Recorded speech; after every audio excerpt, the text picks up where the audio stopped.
मेरी पसंदीदा औरत हो, हाँ तुम। आप सुन रहे थे मेरे साथ पसंदीदा औरत भाग 102। अपने कमरे की बालकनी में खड़ी अवनी अवाक से सामने खड़ी पृथ्वी को देखे जा रही थी। आसमान में चमकती रोशनी में उसे पृथ्वी का चेहरा साफ नजर आ रहा था और इसी के साथ उसका दिल इतनी जोर से धड़क रहा था जैसे अभी बाहर आ गिरेगा। अवनी कुछ बोल ही नहीं पाई। उसकी आंखों में भरे आंसू गालों पर लुढ़क आए।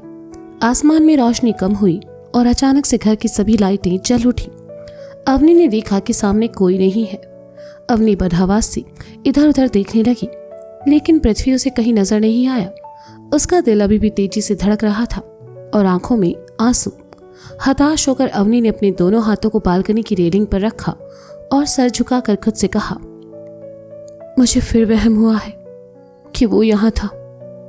ओह पृथ्वी, क्या मैं तुम्हें सच में याद नहीं हूं? अवनी दी, आप यहाँ क्या कर रही हैं? सब आपको नीचे ढूंढ रहे हैं, चलिए ना। सलोनी ने आकर अवनी से कहा। अवनी ने अपने आंसू पोंछे और होठों पर जबरदस्ती झूठी मुस्कान लाकर पलटते हुए कहा, कुछ नहीं, बस ऐसे ही चली आई, चलो चलते हैं। अवनी सलोनी के साथ बालकनी से बाहर कमरे की तरफ आई और दरवाजे की तरफ बढ़ गई। जाते जाते उसने पलट कर देखा। दरवाजे के पर्दों को देखकर न जाने क्यों अवनी को लगा जैसे कोई वहां है, और अगले ही पल इसे भी अवनी अपने मन का वहम समझकर आगे बढ़ गई। सलोनी अवनी के साथ नीचे चली आई। आते ही सभी अवनी से डांस की फरमाइश करने लगे। अवनी ने सबको खूब मना किया, लेकिन विश्वास जी ने कहा तो अवनी मना नहीं कर पाई। अवनी ने कंधे से लेकर दुपट्टे को कमर की तरफ बांधा और सबके बीच चली आई। तभी दीपिका ने कहा, एक मिनट अवनी दीदी, मैं आपका पसंदीदा गाना चलाती हूँ, आप उस पर डांस करना। दीपिका ने गाना चलाया और जैसे ही अवनी ने सुना, उसकी आंखों के सामने पृथ्वी का चेहरा आ गया। वह आंखों में बेचैनी और इंतजार लिए थिरकने लगी। अवनी सिर्फ गाने पर नाच ही नहीं रही थी, बल्कि गाने के शब्दों से उसका दर्द भी झलक रहा था, जो अवनी अब किसी के सामने जाहिर करना नहीं चाहती थी। ये गाना हमेशा से अवनी का पसंदीदा रहा, लेकिन आज इस गाने पर थिरकते हुए न जाने क्यों उसके चेहरे पर दर्द और आंखों में नमी थी। सभी बड़े प्यार से अवनी को नाचते हुए देख रहे थे, लेकिन किसी ने उसके चेहरे पर आए दर्द को देखने की कोशिश नहीं की। सुरभि ने जब देखा तो उसके दिल में चुभन का एहसास हुआ, क्योंकि वह अवनी और पृथ्वी के रिश्ते के बारे में जानती थी और इस वक्त इतनी मजबूर थी कि अवनी को सच भी नहीं बता सकती थी। लेकिन साथ ही सुरभि खुश भी थी। वह नम आंखों के साथ मुस्कुराई, क्योंकि इस वक्त अवनी की आंखों में किसी के लिए बेइंतहा मोहब्बत जो देख रही थी, वही एहसास जो कुछ महीनों पहले उसने पृथ्वी की आंखों में देखे थे। सुरभि नम आंखों के साथ मुस्कुराते हुए अवनी को देख रही थी। अवनी अपनी धुन में बस नाचे जा रही थी। जैसे ही अवनी रुकी, उसने देखा सब खामोशी से उसे ही देख रहे हैं। अवनी साइड में चली आई और माहौल एक बार फिर खुशी से ढल गया। मीनाक्षी चाची तो खुशी से अवनी की बलाएं लिए जा रही थी, लेकिन अवनी को न जाने क्यों सबके बीच घुटन महसूस होने लगी। उसे अब ये सब नहीं चाहिए था। सबके बीच होकर भी वह खुद को अकेला महसूस कर रही थी, और ये सब उसे पृथ्वी के ख्याल के बाद महसूस हुआ। पृथ्वी को लेकर अवनी की भावनाएं मजबूत होने लगी थी, और यही वजह थी कि अब अवनी अपने हर पल, हर खुशी, हर दुख में पृथ्वी को सबसे पहले याद करती। अवनी सबके बीच जबरदस्ती हंसने मुस्कुराने की कोशिश कर रही थी। सुरभि से भला ये सब कहाँ छुप सकता था? पृथ्वी के बाद एक सुरभि ही थी जो अवनी की आंखें देखकर उसके मन का हाल जान जाती थी। सुरभि अवनी के पास आई, उसकी कलाई पकड़कर उसे साइड में ले गई और अपने सामने करके कहा, चलो एक गहरी सांस लो। अवनी ने एक गहरी सांस ली और इसी के साथ उसकी आंखों में नमी उभर आई। उसने अपने आंसुओं को आंखों में रोकने की नाकाम कोशिश की। ये देखकर सुरभि ने कहा, बह जाने दो इन्हें। अवनी ने सुरभि की तरफ देखा तो सुरभि ने और प्यार से कहा, अवनी, बह जाने दो इन्हें। कभी कभी दर्द को रोक कर रखने से बेहतर है कि हम उसे आंसुओं के जरिए बहा दें। सुरभि की बात सुनकर अवनी ने अपनी आंखें मूंद ली और आंखों में भरे आंसू उसके गालों पर लुढ़क आए। अवनी कुछ देर वैसे ही रही और पलट गई। वह 2-3 बार सुबकी और फिर अपने आंसू पोंछकर सुरभि की तरफ पलटी तो सुरभि ने उसके दोनों हाथों को थामा और कहा, मैं समझ सकती हूँ इस वक्त तुम्हें कैसा महसूस हो रहा है? सबके बीच होकर भी तुम उस एक शख्स की कमी को महसूस कर रही हो। अवनी, मैं तुम्हें नहीं कहूंगी कि तुम उससे बात करो या मिलो, लेकिन ऐसे कब तक चलेगा? वो तुम्हें चाहता है और तुम्हारी शक्ल बता रही है कि तुम भी उसे चाहती हो, बहुत ज्यादा चाहती हो। फिर तुमने खुद को क्यों रोक रखा है अवनी? तुम्हें उसे हाँ बोल देना चाहिए। तुम्हारी आंखें बता रही है कि तुम्हें भी उसका इंतजार है। अवनी खामोशी से सुरभि की बातें सुनती रही। अवनी जानती थी कि सुरभि का कहा एक शब्द सच है, लेकिन अवनी अब भी सच को स्वीकार नहीं कर पा रही थी। एक डर उसके मन में अब भी था। और फिर उस दिन के बाद से पृथ्वी ने दोबारा अवनी से मिलने या बात करने की कोशिश भी नहीं की। अवनी कुछ कहती इससे पहले विश्वास जी वहां आए और अवनी से कहा, अरे अवनी बेटा, यहाँ हो, आओ, तुम्हें कुछ लोगों से मिलवाना है। अवनी सुरभि की बात का जवाब दिए बिना ही वहां से चली गई। पनवेल, मुंबई। पृथ्वी कहाँ है? कहीं नजर नहीं आ रहा। रवि जी ने लता से कहा, मैंने भी पूजा के बाद से उसे देखा नहीं है। हो सकता है फ्लैट पर चला गया हो। अब उसे ये सब कहाँ अच्छा लगता है। सच में उस लड़की की वजह से हमारा पृथ्वी बदल गया है। लता ने कहा, लता, इन सब में उस लड़की की क्या गलती है? पृथ्वी को उससे दूर हुए लगभग 6 महीने हो चुके हैं। वो लड़की अपनी जिंदगी में आगे बढ़ चुकी है। रवि जी ने कहा, आज पहली बार उन्हें अवनी के लिए बुरा लग रहा था। हाँ, वो तो अपनी जिंदगी में आगे बढ़ गई, लेकिन हमारा पृथ्वी उसके पीछे पूरा बदल चुका है। अब वो पहले जैसा कहाँ रहा? क्या वो जिंदगी भर ऐसे ही रहने वाला है? लता ने उदासी भरे स्वर में कहा, बाबा आइए ना, रॉकेट चलाते हैं। लक्षित ने आकर कहा, लकी, जाओ जाकर देखो तुम्हारे दादा अपने फ्लैट पर है या नहीं। अगर है तो उनसे कहो कि मैंने बुलाया है। रवि जी ने कहा, अरे बाबा, आप दादा को फोन कर लीजिए ना। लक्षित ने कहा, जिसका ध्यान उस वक्त रॉकेट जलाने में था। उसका फोन बंद आ रहा है, इसलिए कहा जाओ जाकर देखो। रवि जी ने कहा तो लक्षित चला गया। कुछ देर बाद लक्षित वापस आया और कहा, बाबा, दादा का फ्लैट तो बंद है, वो वहां नहीं है। वहां नहीं है तो कहां गया? लता ने परेशानी भरे स्वर में कहा। परेशान ना हो लता, अपने दोस्त नकुल के साथ होगा। रवि जी ने कहा।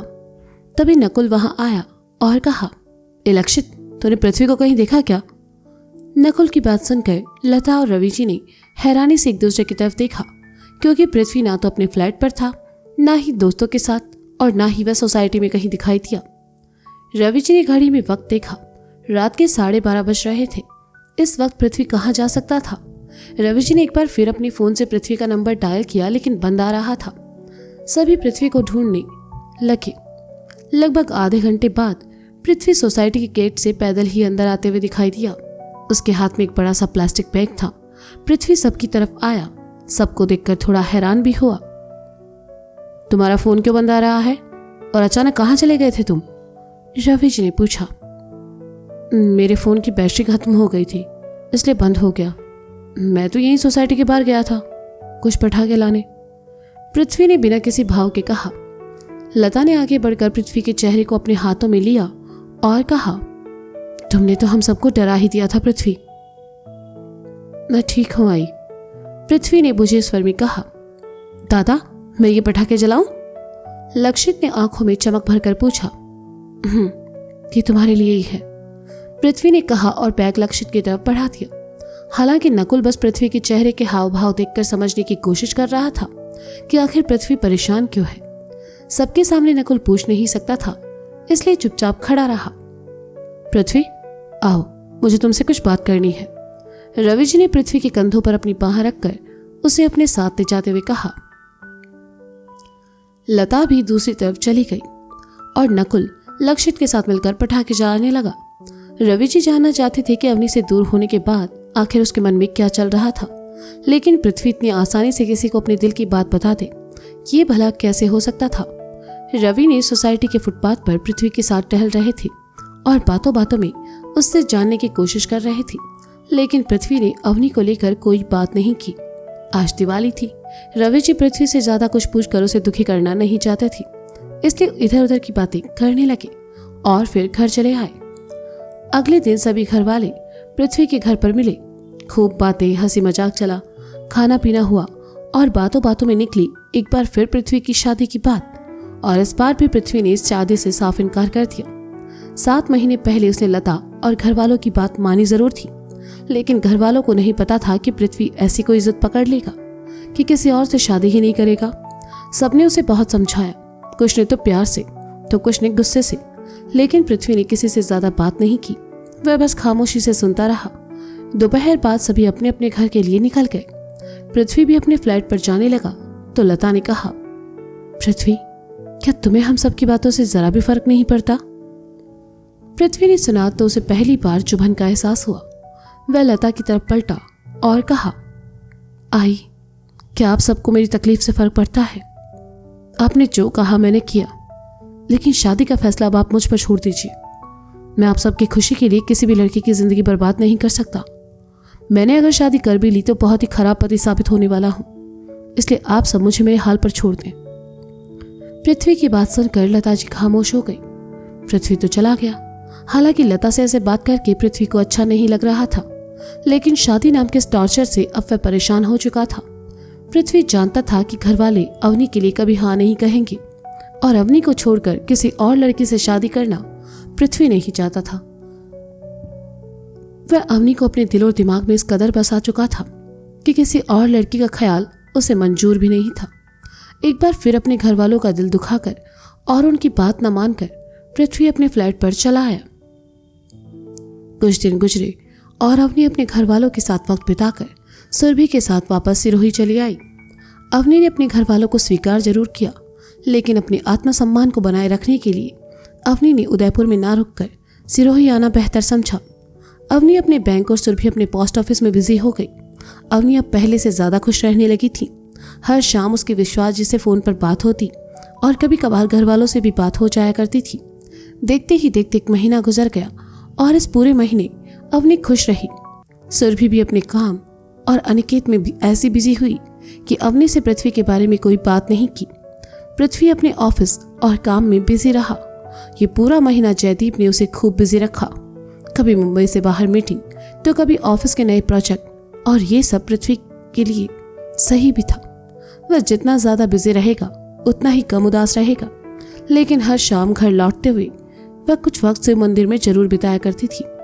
पृथ्वी अब थक चुका था। वह अवनी को घर वालों से मांग चुका था, महादेव से मांग चुका था, बल्कि खुद अवनी से मांग चुका था, पर उसे हर जगह निराशा ही मिली। पृथ्वी अभी भी इंतजार में था कि रोज अवनी का फोन आएगा और उस दिन पृथ्वी सब छोड़कर उसके सामने जा खड़ा होगा। इस उम्मीद में दिन गुजरते गए और ये साल भी गुजर गया। एक शाम अवनी खुशी खुशी अपने बैंक से घर आ रही थी कि तभी उसका फोन बजा। अवनी ने अपना फोन निकाल कर देखा। स्क्रीन पर कौशल चाचा का नाम देखकर अवनी ने फोन उठाया और मुस्कुराकर कहा, जी चाचा जी, कहिए। अवनी बेटा, भाई साहब। कौशल चाचा ने इतना ही कहा कि अवनी के होंठों से मुस्कुराहट गायब हो गई और चेहरे पर परेशानी के भाव झिलमिलाने लगे।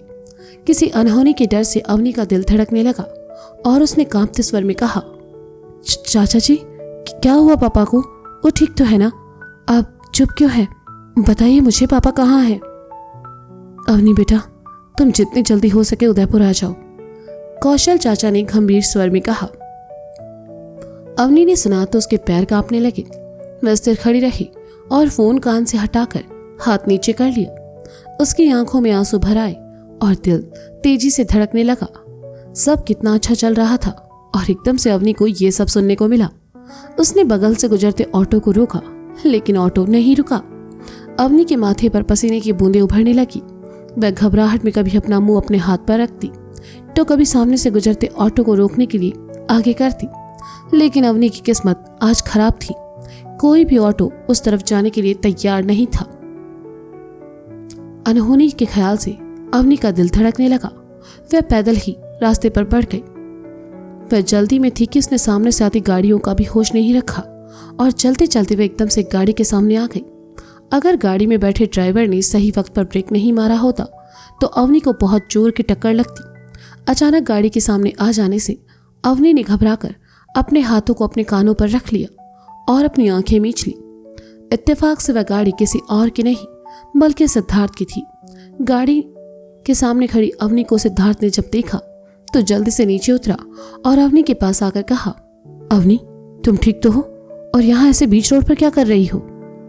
सिद्धार्थ की आवाज सुनकर अवनी ने अपनी आंखें खोली तो देखा कि सामने हैरान परेशान सिद्धार्थ खड़ा है। अवनी को अगले ही पल अपने पापा का ख्याल आया और उसने रुआंसा होकर कांपती आवाज में कहा, वो मेरे पापा, वो चाचा जी ने कहा कि मैं उदयपुर। अवनी की हालत देखकर सिद्धार्थ समझ गया कि कुछ ठीक नहीं है, इसलिए वह अवनी को लेकर साइड में आया और गाड़ी में रखी पानी की बोतल निकालकर अवनी की तरफ बढ़ाकर कहा, रिलैक्स, पानी पियो। अवनी ने पानी नहीं पिया और कहा, क्या तुम मुझे मेरे घर छोड़ सकते हो प्लीज? यहाँ से कोई ऑटो उस तरफ नहीं जा रहा, मुझे जल्द से जल्द उदयपुर पहुंचना है। पापा ठीक नहीं है शायद। सिद्धार्थ ने सुना तो हामी में सर हिला दिया। अवनी को इस हाल में देखकर आज पहली बार सिद्धार्थ को बुरा लग रहा था। तो दोस्तों, क्या पृथ्वी को आएगा कभी अवनी का फोन, या कायम रहेगा उसका ये इंतजार? क्या अवनी के लिए खत्म होगी कभी लता की नफरत, या और बढ़ जाएगी? क्या सिद्धार्थ करेगा अवनी की मदद और पहुंचाएगा उसे उसके घर?